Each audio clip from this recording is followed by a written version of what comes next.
Hello दोस्तों, नमस्कार। स्वागत करते हैं आपके अपने चैनल आपके मौर्य भाई हिंदी पर। दोस्तों, यूपी टीजीटी की परीक्षा जून में है। उसी को देखते हुए आप लोगों के लिए खास तौर पे मैं प्रैक्टिस सेट लेकर आ रहा हूं, जो कि आज पहला प्रैक्टिस सेट होगा। आप इसे देखें और अपने तैयारी को और भी मजबूत बनाएं। इसी प्रकार की वीडियो देखने और अपने हिंदी विषय की तैयारी के लिए आप चैनल को सब्सक्राइब करें, लाइक करें और शेयर करें। तो देर न करते हुए शुरू करते हैं आज का ये क्लास। तो प्रैक्टिस सेट है ये पहला। इस प्रैक्टिस सेट को ध्यान से देखेंगे, आपके 4 से 5 नंबर जरूर से जरूर हाँ परीक्षाओं में देखने को मिलेंगे। तो देर न करते हुए शुरू करते हैं। पहला प्रश्न है, किस ग्रंथ में लगभग 5000 कवियों का विवरण प्रस्तुत किया गया है? ऑप्शन है Asiatic society of Hindustan, miss बंधु विनोद, हिंदी साहित्य का इतिहास, या उपरोक्त में से कोई नहीं। तो आपको बताना चाहेंगे कि कौन से ग्रंथ में 5000 कवियों का विवरण प्रस्तुत किया गया है। तो आंसर होगा मिश्र बंधु विनोद।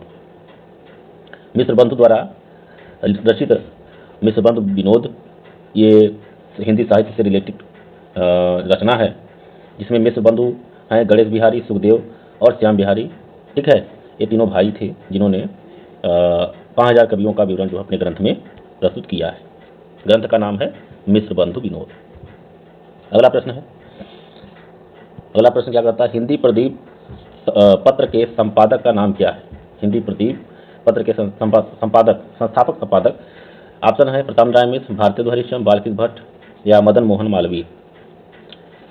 तो उत्तर हो जाएगा, सरल उत्तर है बालकृष्ण भट्ट।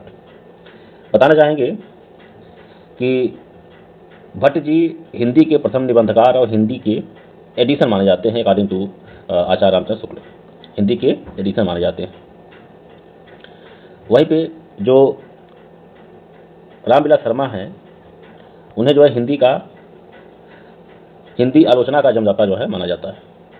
ठीक, आगे तीसरा प्रश्न है, कौन सा प्रसिद्ध लेखक उर्दू भाषा में जकी उपनाम से लेखन करता था? धर्मवीर भारती, मनोहर श्याम जोशी, विवेकी राय या जगन्नाथ दास रत्नाकर। प्रश्न नंबर 3। तो ऑप्शन है सही डी, जगन्नाथ दास रत्नाकर। ये जकी नाम उपनाम से जो है उर्दू भाषा में लेखन का कार्य करते थे। अगला प्रश्न चौथा, किस नाटक के माध्यम से अभिव्यक्ति की स्वतंत्रता पर बल दिया जाता है? ऑप्शन है हम बिस्पाई जन्म के, ध्रुव सामनी, आठवां स्वर्ग, हिम क्रीटनी।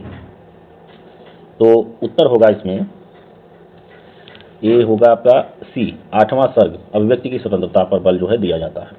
और आठवां स्वर्ग जो रचना है वो रचना है सुरेंद्र वर्मा की। सुरेंद्र वर्मा।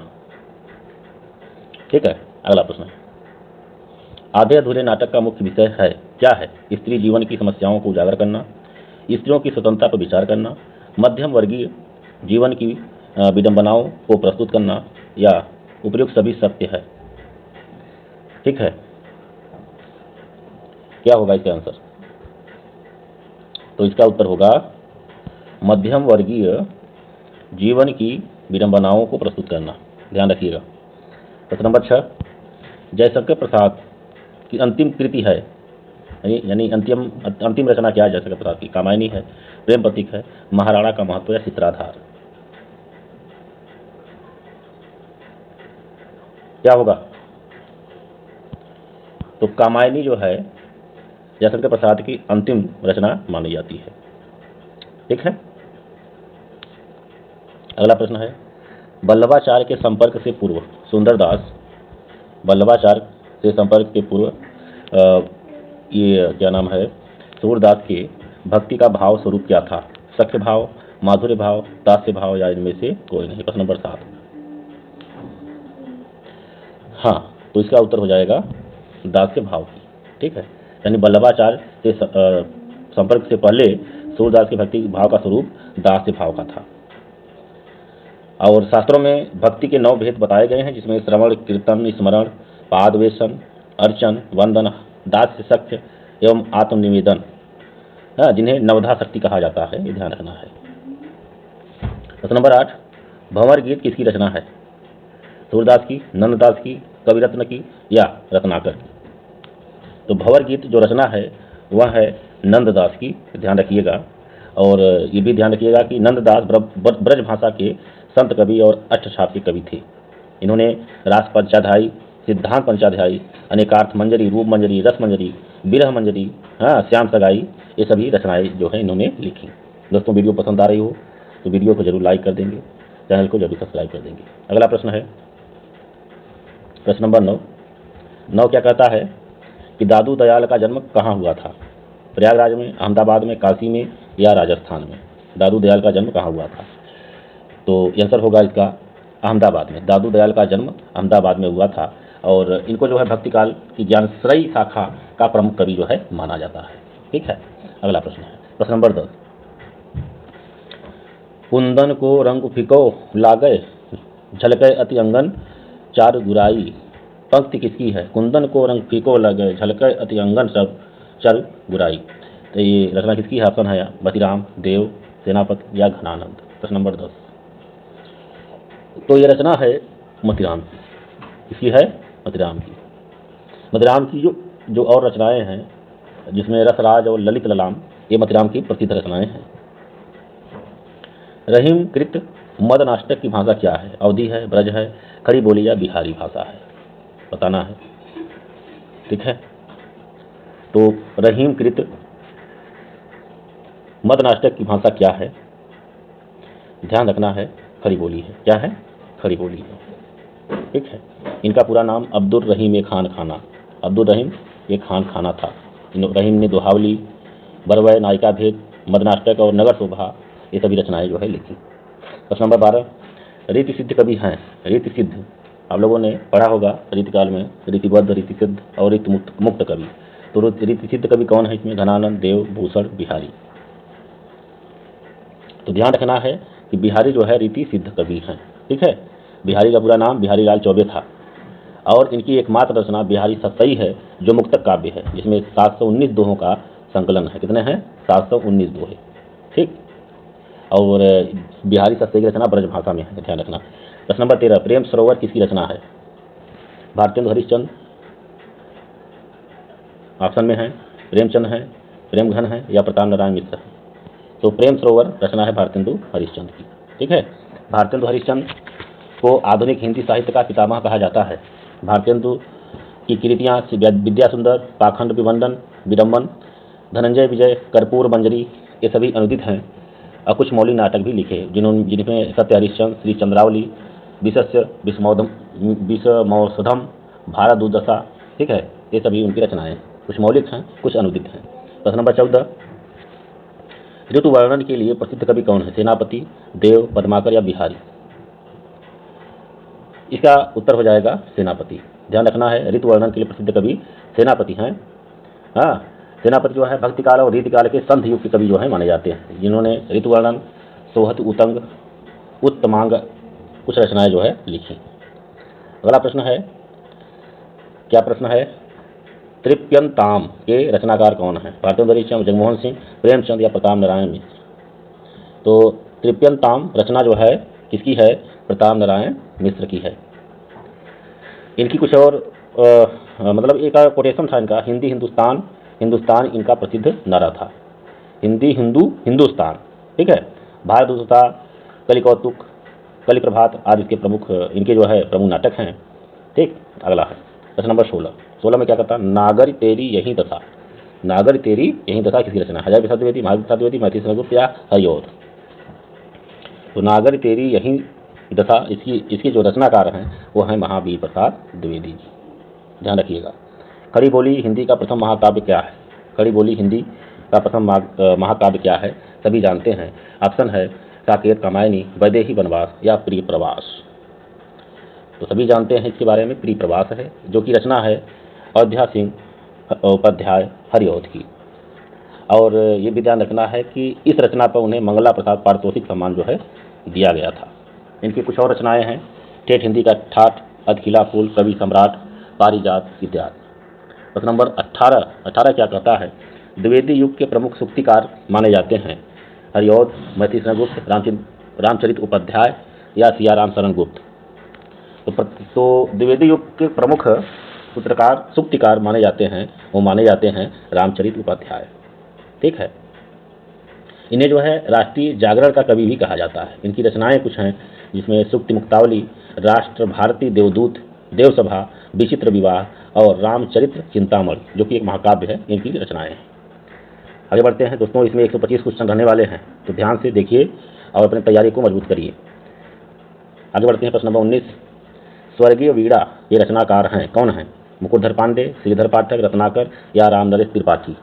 क्या है स्वर्णीय वीणा, इसके रचनाकार? तो स्वर्णीय वीणा के रचनाकार हैं श्रीधर पाठक। ठीक है, श्रीधर पाठक जी को हिंदी साहित्य सम्मेलन की तरफ से कवि भूषण की उपाधि प्रदान की गई। यानी अगर प्रश्न आ जाए कवि भूषण की उपाधि किसे मिली, तो श्रीधर पाठक जी को मिली। प्रश्न नंबर 20। जयशंकर प्रसाद के बचपन का नाम क्या था? सूर्य कुमार, घनश्याम, झारखंडी या गुसाई दत्त? तो ध्यान रखिएगा, जयशंकर प्रसाद के बचपन का नाम झारखंडी था। और जानते हैं कि प्रसाद जी छायावादी कवियों में महत्वपूर्ण स्थान रखते हैं। प्रेम पथिक, करुणालय, महाराणा का महत्व, आंसू लहर, कामायनी, ये इनकी रचनाएं हैं। वहीं पर कुछ काव्य रचनाएं हैं, छाया, प्रतिध्वनि, आकाशदीप, आंधी, इंद्रजाल। इंद्रजाल जो है कहानी है, कंकाल, तितली, इरावती जो है उपन्यास उनकी। ठीक है, उसमें उसके बाद फिर उर्वशी, सज्जन, प्रायश्चित, राजश्री इनके प्रमुख नाटक भी हैं। प्रश्न नंबर 21। ज्ञान राज के संचित कोश का नाम साहित्य है, यह कथन किसका है? रामचंद्र शुक्ल का, महावीर प्रसाद द्विवेदी, हजारी प्रसाद द्विवेदी या मैथिली शरण गुप्त? सभी रचनाएं रामचंद्र शुक्ल की नहीं होती, ये ध्यान रखना। तो इसका उत्तर हो जाएगा, क्या होगा? महावीर प्रसाद द्विवेदी। ज्ञान राशि के संचित कोश का नाम साहित्य है, किसने कहा था? महावीर प्रसाद द्विवेदी जी ने कहा था। अगला प्रश्न है प्रश्न नंबर 22। दुख ही जीवन की कथा रही, यह पंक्ति किस रचना से संबंधित है? दुख ही जीवन की कथा रही, यह पंक्ति किस रचना से संबंधित है? विधवा, वह तोड़ती पत्थर, सरोज स्मृति या राम की शक्ति पूजा? तो यह रचना यह पंक्ति जो है सरोज स्मृति से रिलेटेड है, क्योंकि सूर्यकांत त्रिपाठी निराला जी अपनी पुत्री सरोज के स्मृति में जो है इन्होंने लिखा था। दुख ही जीवन कथा रही, यह काव्य जो है सरोज स्मृति से ली गई है। और यह इस पंक्ति का रचयिता जो है सूर्यकांत त्रिपाठी निराला है। निराला की और रचनाएं भी हैं, अनामिका, परिमल, गीतिका, तुलसीदास, अरिमा, अर्चना, गीत गुंज आदि। ठीक है, अगला प्रश्न नंबर 23। कदली वन के रचनाकार कौन है? रामेश्वर शुक्ल, अंचल, नरेंद्र शर्मा, हरिवंश राय बच्चन या रामधारी सिंह दिनकर? कदली वन इसकी रचनाकार जो है नरेंद्र शर्मा है। नरेंद्र शर्मा की कुछ और रचनाएं हैं, प्रभात फेरी, प्रवासी के गीत, पलासवन, मिट्टी और फूल, लाल निशान, रक्त, चंदन, द्रौपदी इत्यादि। अगला प्रश्न है प्रश्न नंबर 24। माखनलाल चतुर्वेदी को किस रचना पर साहित्य अकादमी पुरस्कार मिला? हिमकृष्णी पर, हिमतरंगिणी पर, युगचरण या माता पर? प्रश्न नंबर 24। तो उनकी प्रसिद्ध रचना है हिमतरंगिणी, इसी पर उनको साहित्य अकादमी पुरस्कार मिला। ठीक है, इन्होंने प्रभा और कर्मवीर पत्रिका का संपादन भी किया। कौन? प्रभा और कर्मवीर पत्रिका का संपादन किसने किया? माखनलाल चतुर्वेदी ने। ठीक है, एक भारतीय आत्मा के रूप में यही जाने जाते हैं। प्रश्न नंबर 25। तीसरा सप्तक के कवि इसमें से नहीं है। दोस्तों, चार सप्तक के कवियों को याद रखने का ट्रिक मैंने अपने वीडियो में बताया हुआ है, आप चाहे तो वहाँ से देख सकते हैं। सभी जितने भी चार सप्तक आए उन सभी को याद करने का ट्रिक जो है बहुत अच्छा मैंने बताया है, आप उसको देख सकते हैं। तो तीसरा सप्तक के कवि नहीं हैं इनमें से। 25 नंबर तो ऑप्शन है केदारनाथ अग्रवाल, केदारनाथ सिंह, कीर्ति चौधरी, कुंवर नारायण। तो ध्यान रखना है, केदारनाथ अग्रवाल तीसरे सप्तक के कवि नहीं हैं, बाकी सब हैं। नकेनवाद को और किस नाम से जाना जाता है? पगरीवाद, प्रयोगवाद, प्रपद्यवाद या इनमें से कोई नहीं? नकेनवाद किस नाम से जाना जाता है? जी बिल्कुल, आपने बहुत सही समझा, प्रपद्यवाद के नाम से जाना जाता है। नकेनवाद की स्थापना जो है सन 1956 में नलिन बिलोचन शर्मा ने की थी। नकेन में 3 कवियों का नाम जो है पहले अक्षर का है, जिसमें नलिन बिलोचन शर्मा, केसरी कुमार और नरेश। ठीक है, के प्रथम अक्षर से बना ये शब्द है नकेल। प्रश्न नंबर 27 क्या कहता है, निम्नलिखित में से किस रचना में फैंटेसी शिल्प का प्रयोग हुआ है? चांद का मुंह टेढ़ा, ब्रह्म राक्षस, भूरी भूरी खाक धूल, या इनमें से कोई नहीं। तो ध्यान रखना है, ब्रह्म राक्षस में फैंटेसी शिल्प का प्रयोग किया गया है और यह रचना जो है गजानन माधव मुक्तिबोध की है। ठीक, पहला प्रश्न है। प्रश्न नंबर 28, सचेत कहानी का प्रवर्तक किसे माना जाता है? सचेत कहानी का प्रवर्तक किसे माना जाता है? महीप सिंह, अमृत राय, गंगा प्रसाद बिमल, राकेश वत्स। तो उत्तर हो जाएगा इसका महीप सिंह सचेतन कहानी का प्रवर्तक जो है माने जाते हैं।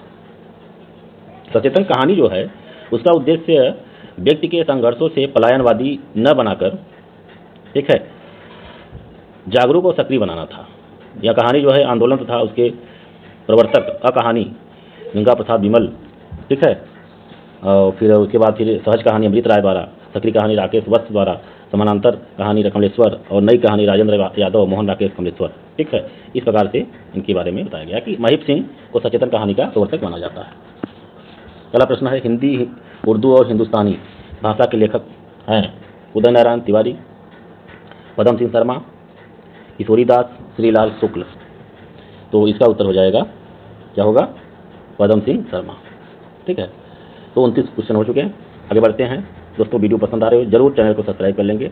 आपको बराबर समय दर समय यूपी टीजीटी, यूपी टेट तथा अन्य प्रतियोगी जो परीक्षाएं और जिसमें हिंदी विषय है उसके वीडियो आपको मिलते रहेंगे। तो प्रश्न नंबर 30 में क्या कहता है, जलसाघर नामक कृत के लेखक हैं, कौन है? अरुण कमल है, श्रीकांत है, धर्मवीर भारती या मुक्तिबोध है? प्रश्न नंबर 30, तो इसका उत्तर हो जाएगा श्रीकांत वर्मा। ठीक है, अगला प्रश्न है प्रश्न नंबर 31, क्या कहता है? प्राकृत प्रकाश ग्रंथ के रचयिता हैं वररुचि हैं, पुष्यदंत हैं, हेमचंद्र या स्वयंभू? प्रश्न नंबर 31, तो इसका उत्तर हो जाएगा, क्या होगा? वररुचि। प्राकृत प्रकाश के रचयिता जो है वररुचि हैं। वररुचि जो है संस्कृत के अनेकानेक साहित्य ग्रंथों और व्याकरण के जो है ज्ञाता माने जाते हैं।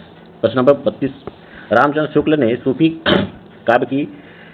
परंपरा की शुरुआत किस रचना से माना है? रामचंद्र शुक्ल ने चंदायन से, हंसावली, सत्यवती कथा या मृगावती से? प्रश्न नंबर 32 बहुत अच्छा प्रश्न है जी, बिल्कुल मृगावती से माना है इन्हों। ठीक है, मृगावती की रचना 1501 में हुई, जिसके रचयिता हैं कुतुबन। कौन है? कुतुबन। प्रश्न नंबर 33, तुलसीदास ने रामचरितमानस किस भाषा में लिखा है? साहित्यिक हिंदी में, अवधी एवं ब्रज में, ठेठ अवधी या वैशवाड़ी अवधी? देखिए, अवधी है 3 ऑप्शन में और अवधी है उनका 35 जी, बिल्कुल डी, वैशवाड़ी अवधी में इन्होंने लिखा है। वहीं पर राम ललाना अछू और अन्य जो रचनाएं उनकी, बैराग संदीपनी, रामाज्ञा पर, जानकी मंगल, पार्वती मंगल, विनय पत्रिका, ये सभी तुलसीदास की रचनाएं हैं। अगला प्रश्न है 34, वल्लभाचार्य जी के शिष्य इनमें से नहीं हैं? सूरदास, नंददास, परमानंद दास या कृष्णदास? कुसूर परम कृष्ण। ठीक है, कुसूर परम कृष्ण। ये ट्रिक है अष्टछाप कवियों के नाम को याद करने के लिए। तो 34 नंबर तो यही होंगे, कुसूर परम कृष्ण।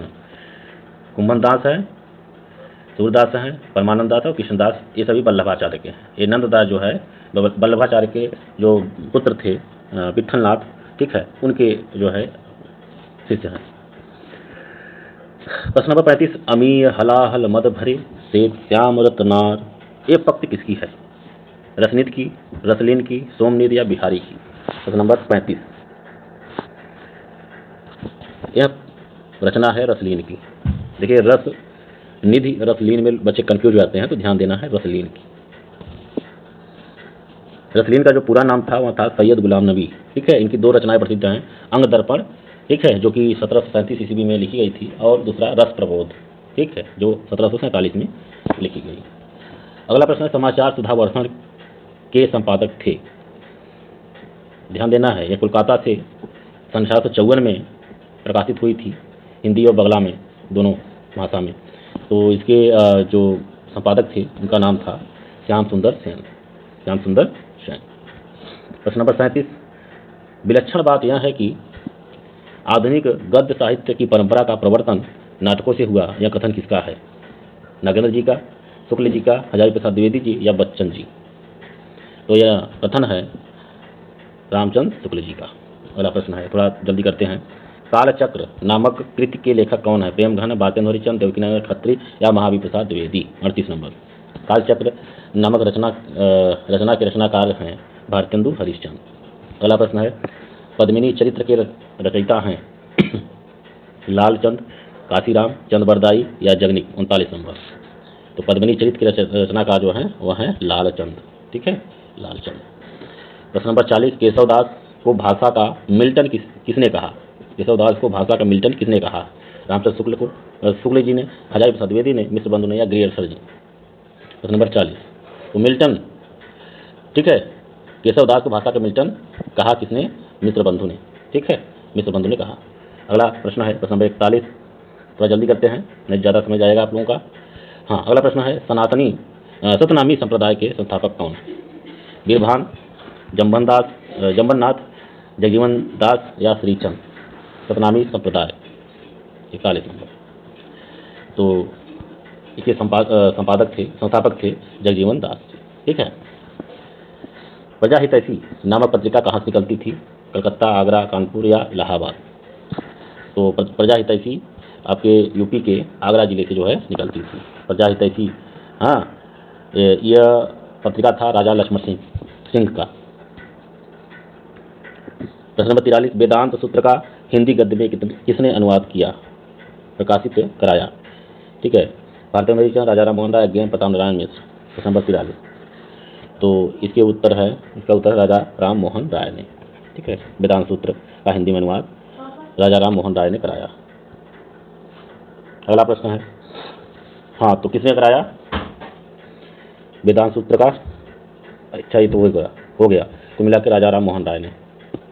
प्रश्न नंबर 44, स्वर्ग में विचार सभा निबंध के लेखक हैं राधाचरण गोस्वामी, भारतेंदु हरिश्चंद्र, आचार्य महावीर प्रसाद द्विवेदी या बालकृष्ण भट्ट?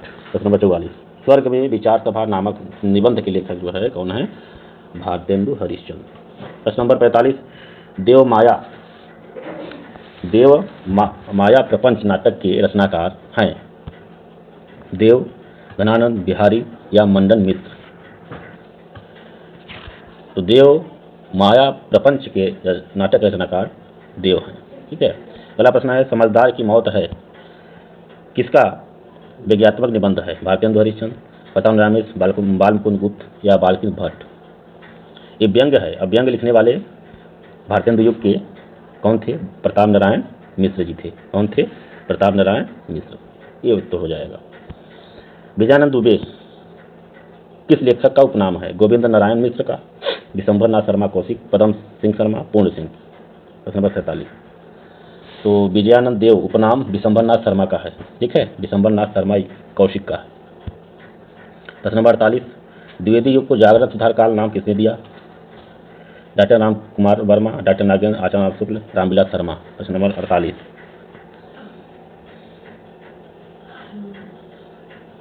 तो ये दिया था जागरण सुधार काल डॉक्टर नागेंद्र ने। डॉक्टर नागेंद्र की प्रसिद्ध जो रचना है हिंदी साहित्य का इतिहास, ठीक है, नागेंद्र ने भी लिखा, उन्होंने ये बात कही उसमें। प्रश्न नंबर 49 में कविता कामनी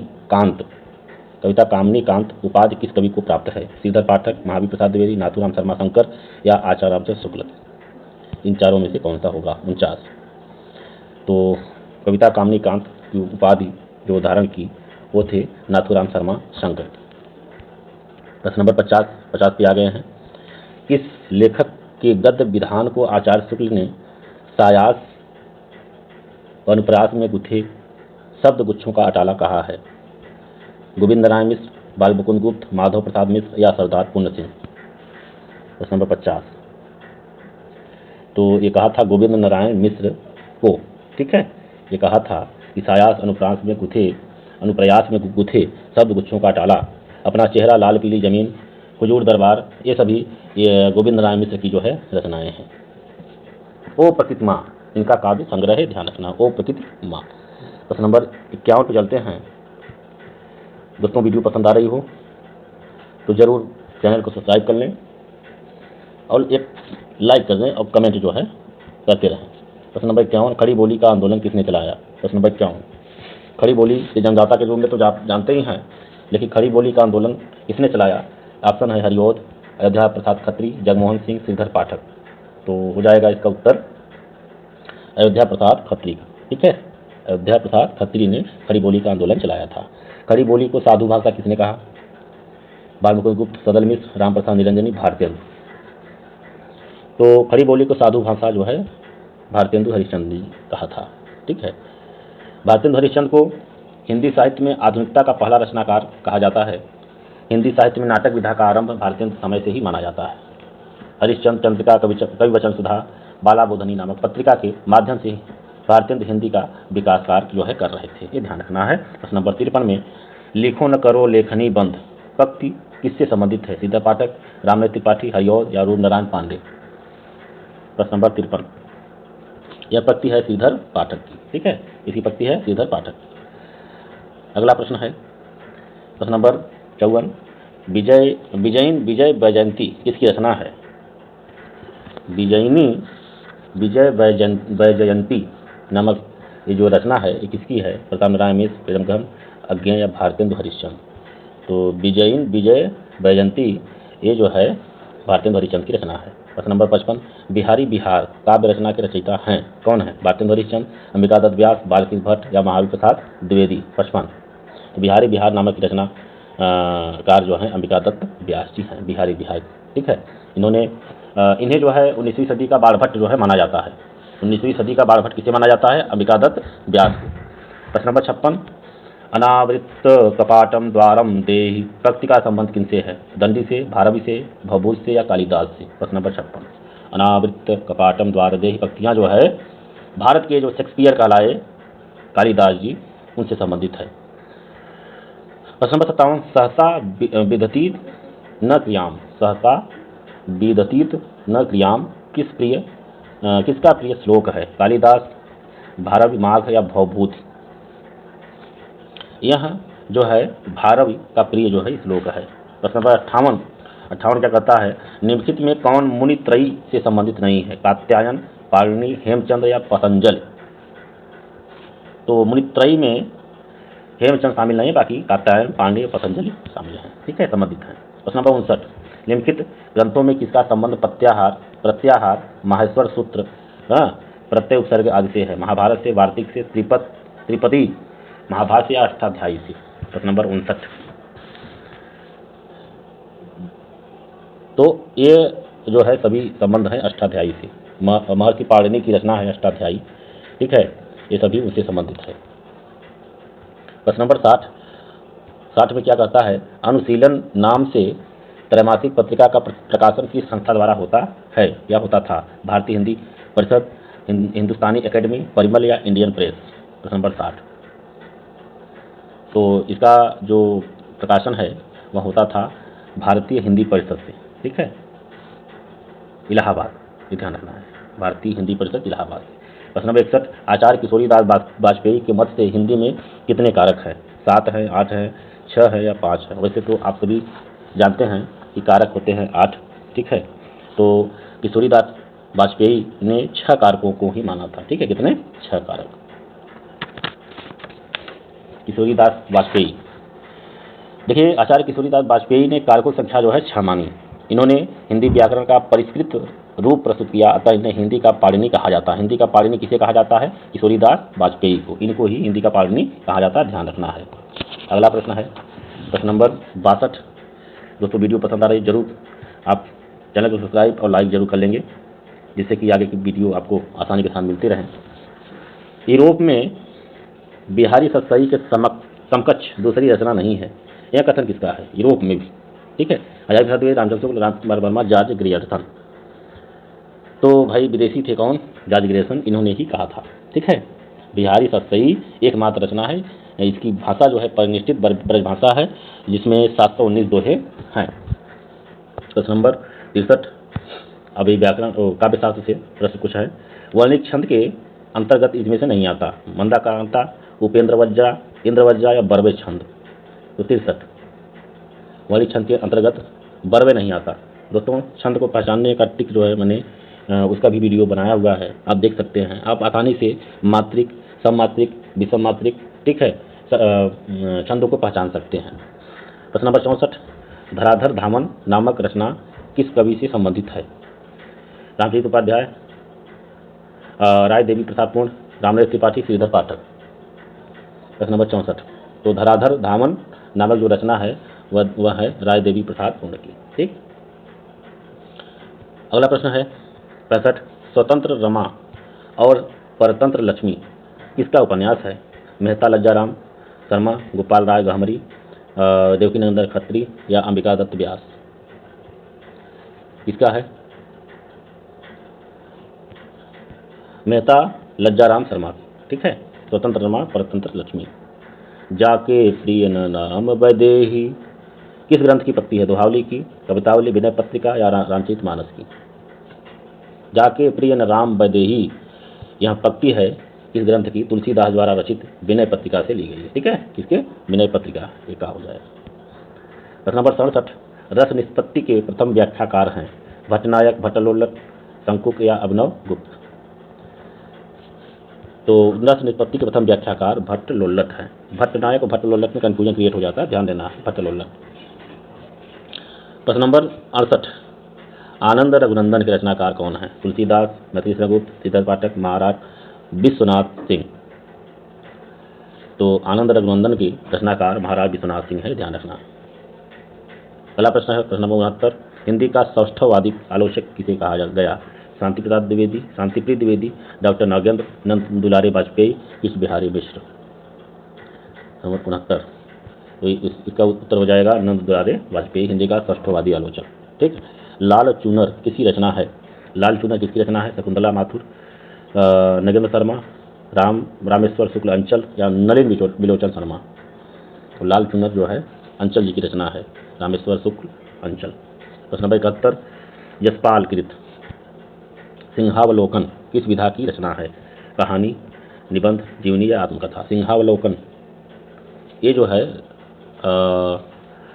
ये जो है क्या बोलते हैं उसको? आत्मकथा है। क्या है? आत्मकथा है। ये जो है सिंहावलोकन जो है यशपाल ने लिखा है, जो कि आत्मकथा है। यशपाल है प्रेमचंद योगिन जो है कहानीकार हैं। ठीक है, ये ध्यान रखना है। अगला प्रश्न है प्रश्न नंबर 72। दोस्तों वीडियो पसंद आ रही हो जरूर से जरूर लाइक कर देंगे, चैनल को सब्सक्राइब कर लेंगे जिससे कि और भी वीडियो आपको मिलती रहे। प्रश्न नंबर 72 क्या कहता है? हम दीवानों की क्या हस्ती है, आज यहाँ कल वहाँ चले, पक्ष किसकी है? हरिवंश राय बच्चन, भगवती चरण वर्मा, राम कुमार वर्मा या नरेंद्र शर्मा? किसकी रचना है? तो ये रचना है भगवती चरण वर्मा की। ठीक है, भगवती चरण वर्मा की रचना है। प्रश्न नंबर 73, भवानी प्रसाद मिश्र किस सप्तक के कवि हैं? तार सप्तक के, तीसरा सप्तक, दूसरा या चौथा सप्तक? भवानी प्रसाद मिश्र ये जो है दूसरे सप्तक के से संबंधित कवि हैं। दोस्तों तार सप्तक को याद करने के लिए मैंने वीडियो ऑलरेडी बना दी है, आप प्लेलिस्ट में जाकर आप देख सकते हैं। मुर्दों का टीला किसकी रचना है? मुर्दों का टीला किसकी रचना है? चतुर्सेन शास्त्री, अज्ञेय जैनंद या रांगेय राघव? तो ये रचना है रांगेय राघव की, जो कि मुर्दों का टीला। ठीक है, ये उपन्यास है, ध्यान रखना। व्याकरण से है, निम्न में किसकी वर्तनी शुद्ध है? कुमुदनी, कुमुदनी, कुमुदनी, कुमुदनी, कुमुदनी, कुमुदिनी। तो कुमुदनी जो बी है वही सही है। ठीक है, कुमुदनी। अगला प्रश्न है पति पत्नी के युगल को क्या कहा जाता है? दंपत्ति या दंपति, दंपत्ति? तो पति पत्नी की युगल जोड़ी को क्या कहा जाता है? दंपत्ति कहा जाता है, पहला ऑप्शन सही होता है।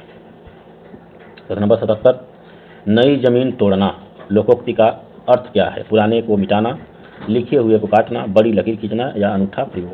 77, नई जमीन खोदना तोड़ना, इसका अर्थ हुआ अनूठा प्रयोग। निम्नलिखित में चांदनी का पर्यायवाची शब्द नहीं है? मयंक, कौमुदी, चंद्रतप, ज्योत्सना? क्या है? 78, जी बिल्कुल, मयंक जो है नहीं है, बल्कि मयंक जो है चंद्रमा का पर्यायवाची होता है, चांदनी का। प्रश्न नंबर 79, जिन शब्दों के अंत में अ आता है उन्हें क्या कहते हैं? जिस शब्दों के अंत में अ आता है उन्हें क्या कहते हैं? अनुस्वार, अयोगवाह, अकारांत या अनुनासिक? बहुत सरल है, तो होता है अकारांत। अगला प्रश्न है 80, निम्नलिखित में कौन सा वर्ण घोष है? या घोष अघोष की बात होती है, तो इसमें उत्तर हो जाएगा द। ठीक है, डी वाला सही होगा। प्रश्न नंबर 81, निम्नलिखित शब्दों में किसमें द्वित्व व्यंजन का प्रयोग हुआ है? पुनः, उत्साह, इलाहाबाद या दिल्ली? द्वित्व व्यंजन यानी दो व्यंजन एक साथ आए हों, मतलब एक जैसे, तो दिल्ली में होगा। अगला प्रश्न है 82, निम्नलिखित में कौन सा स्पष्ट स्वर है? अ, ई, आ या ए? देखिए, आ जो है स्पष्ट स्वर होता है, ध्यान रखना है। ठीक है, स्पष्ट स्वर क्या होता है? जिन स्वरों के उच्चारण में जीभ का पिछला भाग यानी पश्च भाग मदद करता है उसे पश्च स्वर कहा जाता है। ओ तथा औ किस प्रकार के वर्ण हैं? तालव्य है, मूर्धन्य है, कंठोष्ठय है या दंतोष्ठय है? ओ तथा औ क्या है? कंठोष्ठय। ठीक है। प्रश्न नंबर 84 में क्या करता है? कृदंत प्रत्यय किन शब्दों के साथ जोड़ते हैं? क्रिया के साथ, ठीक है, संज्ञा के साथ या सर्वनाम या अव्यय के साथ? तो कृदंत प्रत्यय जो है जैसे लिखा है उसी में क्रिया के साथ जुड़ते हैं। ठीक है, तो धातुओं के अंत में क्रिया का प्रयोग जो है किया जाता है कृदंत प्रत्यय में। धातुओं के अंत में जिन शब्दों का प्रयोग कर नए शब्द की रचना की जाती है उसे कृदंत प्रत्यय जो है कहा जाता है। अगले प्रश्न में चलेंगे। प्रश्न नंबर 85, अलमारी किस भाषा का शब्द है? हिंदी का, पुर्तगाली, डच या फ्रांसीसी? तो उत्तर हो जाएगा अलमारी पुर्तगाली जो है शब्द है। ठीक है। अगला प्रश्न क्या कहता है? अभिधा शब्द शक्ति में प्रकट होता है, वाच्यार्थ, लक्ष्यार्थ, व्यंग्यार्थ या विचित्र अर्थ? अभिधा भाई वाच्यार्थ यानी जो कह रहे हैं उसका अर्थ। ठीक है, पहला शब्द सही होगा। आगत शब्द कहलाते हैं विदेशी शब्द, विदेशी, तत्सम या तद्भव शब्द? आगत शब्द कहलाते हैं विदेशी शब्द। ठीक है, ये ध्यान रखना है। अगला प्रश्न है, उद्देश्य एवं विधेय किसके अंग हैं? वाक्य के, रचना के, शब्द के या अर्थ के? बिल्कुल, उद्देश्य और विधेय यानी सब्जेक्ट और प्रेडिकेट यह होते हैं वाक्य के अंग। वाक्य के दो ही अंग होते हैं। निम्न में पुल्लिंग शब्द है, घास, आय, व्यय या नहर? देखिए, वाक्य में प्रयोग करेंगे, ठीक है, तो पता चल जाता है तुरंत कौन पुल्लिंग है कौन स्त्रीलिंग। ठीक है, तो व्यय जो है पुल्लिंग शब्द है। निम्नलिखित में कौन सा शब्द स्त्रीलिंग नहीं है? प्रश्न नंबर 90, रोटी, पूड़ी, नदी, पानी? पानी जो है इसमें आंसर यही होगा, पानी जो है स्त्रीलिंग नहीं है बल्कि पानी पुल्लिंग है। हिंदी में दो लिंग होते हैं, स्त्रीलिंग और पुल्लिंग, ध्यान रखना है। प्रश्न नंबर 91 में क्या कहता है? इनमें से यण संधि का उदाहरण है। मैंने संधि पहचानने की ट्रिक भी बताई है वीडियो में। ठीक है, तो आप प्लेलिस्ट में जाकर देख सकते हैं। 91 नंबर, यण संधि सदैव, यद्यपि, एकैक, महोजस्वी? तो सदैव में, एकैक में, महोजस्वी में या यद्यपि में? तो इसका उत्तर हो जाएगा यद्यपि में क्या है? यण संधि है। बाकी सदैव में वृद्धि संधि, एकैक में वृद्धि संधि, महोज में भी वृद्धि संधि होगी। अगला प्रश्न, श्रवण का संधि विच्छेद होगा, श्रोधन अन, सुधन अन, स्वधन अनम या श्रधन अन? प्रश्न नंबर 92, श्रवण का संधि विच्छेद।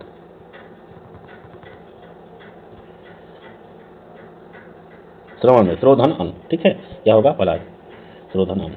धनुर्बाण में समास है, कौन सा समास होगा? धनुर्बाण, बिल्कुल, धनुष और बाण।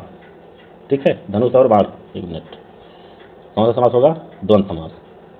पहला सही हो जाएगा, द्वंद्व समास। समास पहचानने की भी ट्रिक मैंने बताई हुई है, आप देख सकते हैं बहुत ही अच्छे तरीके से। एक बार देख लेंगे तो आपको सारी चीज़ें मालूम हो जाएंगी। प्रश्न नंबर 94, इनमें कौन सा वाक्य सकर्मक क्रिया वाला नहीं है? राम फल खाता है, डाकिया चिट्ठी लाया, सीता गीत गाती है, सरिता रोती है? वही सरिता रोती है। अकर्मक सकर्मक पहचानने की ट्रिक बहुत अच्छी बताई है, आप प्लेलिस्ट में जाकर वीडियो को देख सकते हैं। और अच्छा लगे तो चैनल को जरूर सब्सक्राइब कर लेंगे। मैंने विवेक को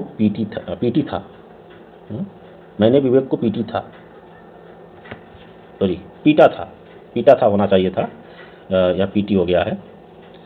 मैंने विवेक को पीटा था, वाक्य क्या है? पूर्ण अपूर्ण भूत है या पूर्ण भूत या सामान्य भूत या आसन्न भूत? तो पीटा था, पीट दिया था, कुल मिला के पूर्ण भूत हो जाएगा। ठीक है। प्रश्न नंबर 96 क्या कहता है? अनाधिकृत अनधिकृत शब्द का संधि विच्छेद होगा, क्या होगा? अनधन अधिकृत, अनधन अधिकृत, हलंत वाला। अगला प्रश्न है प्रश्न नंबर 96 हो गया। 97 दोस्तों, वीडियो पसंद आ रही हो वीडियो को लाइक कर देंगे, चैनल को सब्सक्राइब कर लेंगे। 97 नंबर क्या कहता है? पुष्ट शब्द का विलोम है। पुष्ट शब्द का विलोम क्या है? दुष्ट, क्षीण, पुरस्कार या प्रकृति। तो पुष्ट का विलोम होगा क्षीण। भाई पुष्ट का मतलब भाई विरोधी, तो यही होगा, क्षीण होगा। 98 निम्नलिखित में कौन सी क्रिया सकर्मक है? हंसना, रोना, मुस्कुराना, पढ़ना। बिल्कुल, पढ़ना जो है सकर्मक होगा, बाकी अकर्मक है। ध्वनि 99 है। ध्वनि सिद्धांत के प्रवर्तक आचार्य है आनंदवर्धन, मम्मट, भामह, वामन। कौन है ध्वनि संप्रदाय के प्रवर्तक आचार्य? बिल्कुल, ध्वनि संप्रदाय यानी आनंदवर्धन, ध्यान रखना है। अगला प्रश्न है प्रश्न नंबर 100। रूपक के कार्य की 5 अवस्थाओं में शामिल नहीं किया जाता है। रूपक के कार्य की 5 अवस्थाओं में किसी शामिल नहीं किया जाता है। प्रारंभ, फलागम, प्रतिमुख या प्रयत्न।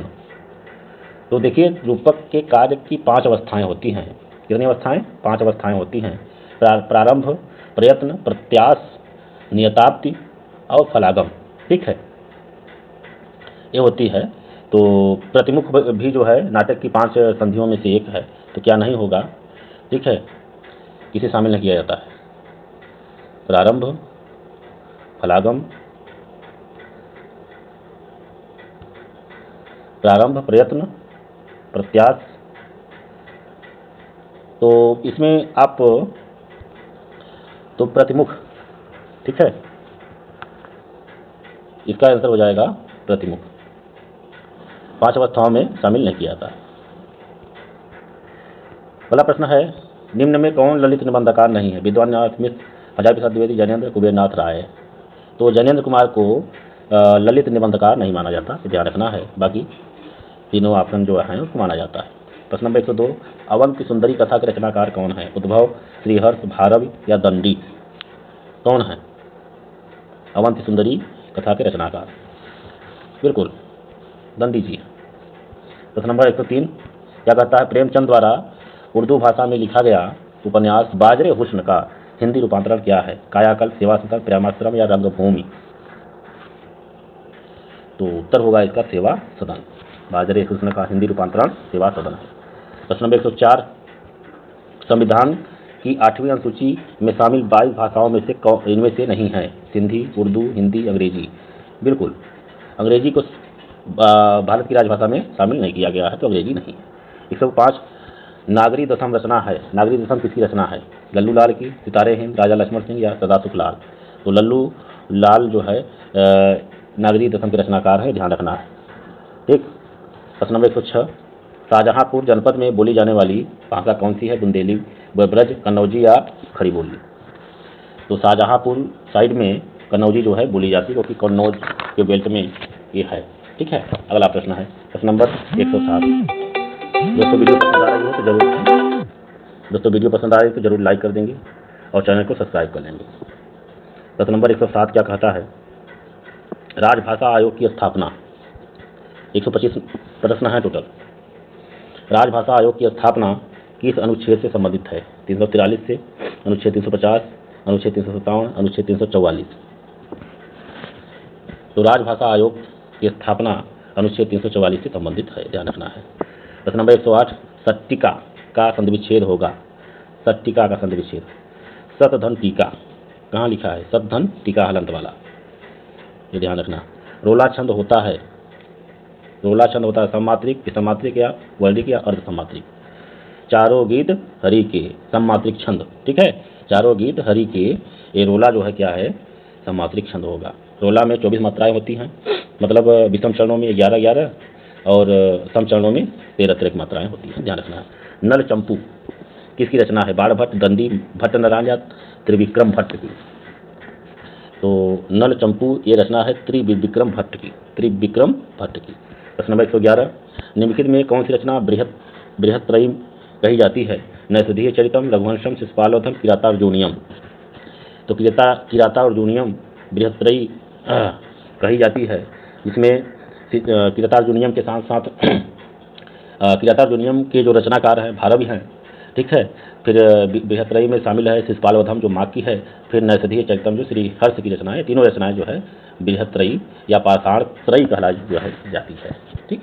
वहीं पे अगर लघुत्रयी की बात करें तो कुमार संभवम, रघुवंशम, मेघदूतम को लघुत्रयी जो है कहा जाता है, ध्यान रखना है। अगला, सूर्यानाम में कौन सी विभक्ति है? सूर्यानाम में कौन सी विभक्ति है?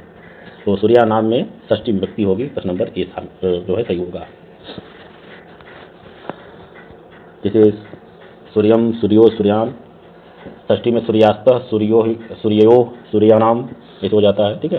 प्रश्न नंबर 113 क्या कहता है? भवभूत किस रीत के कवि हैं? पांचाली रीत, गौड़ी रीत, वैदर्भी या उपयुक्त से कोई नहीं। तो भवभूत जो है वो गौड़ी रीत के कवि माने जाते हैं, ध्यान रखना है। प्रश्न नंबर 114 बालक गेंद से खेलते हैं, इसका सही अनुवाद क्या होगा? बालक गेंद से खेलते हैं, संस्कृत का सही अनुवाद होगा बालकाः कन्दुकेन क्रीडन्ति। बालकाः कन्दुकेन क्रीडन्ति, बी ऑप्शन सही होगा। 115 नंबर, निम्नलिखित में शुद्ध वाक्य का चयन करिए। श्यामू की माँ बहुत दुखी है। क्या है? श्यामू की माँ बहुत दुखी है, श्याम की माँ बहुत दुखी है, श्यामू की माँ कठिन दुखी है, श्यामू की माँ भारी दुखी है, ठीक है। तो इसका उत्तर हो जाएगा श्याम की माँ बहुत दुखी है, बी ऑप्शन सही होगा। इसमें कोई और चिन्ह नहीं लगेगा, एक सरल वाक्य है, ध्यान रखना है। वारी शब्द का द्वितीय बहुवचन रूप क्या होगा? वारी, वारिणी, वारिणी, ठीक है। द्वितीय विभक्ति बहुवचन का रूप वारिणी, ठीक है, वारिणी, ये ऑप्शन सही होगा इसमें, वारिणी। वारी, वारिणी, वारिणी, वारिणी, वारी, वारिणी, वारिणी, ठीक है। अगला प्रश्न 116 क्या कहता है? 116, हाँ 116 हो गया। 117 में क्या कहता है? भारत के रस सूत्र की मनोवैज्ञानिक व्याख्या प्रस्तुत की किसने? भट्टनायक ने, अभिनवगुप्त ने, भट्टलोल्ट ने या शंकुक ने? रस सूत्र की मनोवैज्ञानिक व्याख्या प्रस्तुत की तो भरत मुनि के जो रस सूत्र थे यानी भरतनाट्यम, उसकी मनोवैज्ञानिक व्याख्या करने वाले जो विद्वान थे वह थे अभिनवगुप्त जी, ठीक है। घनिष्ठ शब्द की उत्तरावस्था में रूप बनेगा घनिष्ठतर, घनिष्ठतम, घनिष्ठतम, क्या होगा? घनिष्ठतर होगा। क्या होगा? पहला ऑप्शन घनिष्ठतर, डिग्री है, ठीक है, पॉजिटिव, कंपैरेटिव और सुपरलेटिव डिग्री। 119, दंडी के पिता का नाम था? दत्तक, वीरदत्त, चंद्रशेखर या जय्यट? तो दंडी के पिता का नाम वीरदत्त था, ध्यान रखना है, पूछा जाता है परीक्षाओं में। सांभवी का पर्यायवाची शब्द है? पत्नी, दासी, दुर्गा या पार्वती? तो सांभवी का जो सिनोनिम्स यानी पर्यायवाची है वो दुर्गा जी का है, ठीक है। दुर्गा जी के अनेक नाम है। नैसर्गिक का विलोम क्या होगा? सात्विक होगा, कल्पित, कृत्रिम या जटिल? नैसर्गिक का विलोम जो है कृत्रिम होता है, नैसर्गिक मतलब प्राकृतिक, ठीक है। तो प्राकृतिक अपोजिट कृत्रिम ही होगा। 122, ज्यों ज्यों बढ़े श्याम रंग त्यों त्यों उज्ज्वल होए में कौन सा अलंकार है? विरोधाभास, उत्प्रेक्षा, उपमा या जमक अलंकार? ज्यों ज्यों हो बूढ़े श्याम रंग, ठीक है, त्यों त्यों उज्ज्वल होत यानी ये विरोध कर रहा है, विरोधाभास अलंकार होगा इसमें। क्रिया का मूल रूप क्या कहलाता है? कि क्रिया विशेषण, कारक विशेषण या धातु, ठीक है। 123 नंबर, भाई क्रिया का मूल रूप क्या कहलाता है? धातु कहलाएगा। प्रश्न नंबर 124, सिंधु सेज पर धरावत अब तनिक संकुचित बैठी थी, पंक्ति में कौन सी विभक्ति है? कौन सी शब्द शक्ति है? ठीक है, सिंधु सेज पर धरावत अब तनिक संकुचित बैठी थी, पंक्ति में कौन सी शब्द शक्ति होगी? भाई ये लक्षणा शब्द शक्ति मुझे लग रहा है, अब यही होगा भी। ऑप्शन बाकी दिए तात्पर्य, व्यंजन, अभिधा, ठीक है। तो इसमें आंसर हो जाएगा लक्षणा शब्द शक्ति। दही बड़ा में समास है, कौन सा समास है दही बड़ा में? बहुत अच्छा प्रश्न है। दही का बड़ा, ठीक है, दही का बड़ा, जहाँ पर कारक आ जाए, कारक चिन्ह का लोप हो, वहाँ पर हो जाता है तत्पुरुष समास। तो दोस्तों ये प्रैक्टिस सेट नंबर 1 था, जिसे आपने देखा 125 प्रश्न, जिसमें से आपको आगामी परीक्षाओं में जरूर कुछ न कुछ प्रश्न इनसे मिल सकते हैं। तो आप वीडियो में बने रहें, आप हमसे जुड़ें, चैनल को सब्सक्राइब करें, लाइक करें और दोस्तों में भी शेयर करें। हाँ, आज के वीडियो में बस इतना ही। मिलते हैं फिर किसी और वीडियो पर चर्चा या और टॉपिक पर चर्चा करते हुए। फिलहाल प्लेलिस्ट में बना दे रहा हूँ आपको, प्रैक्टिस सेट प्लेलिस्ट के माध्यम से मिल जाएगा। आप सभी इतना समय दिए इसके लिए धन्यवाद। मिलते हैं किसी और वीडियो में नए टॉपिक पर। तब तक के लिए नमस्कार, जय हिंद, जय हिंदी।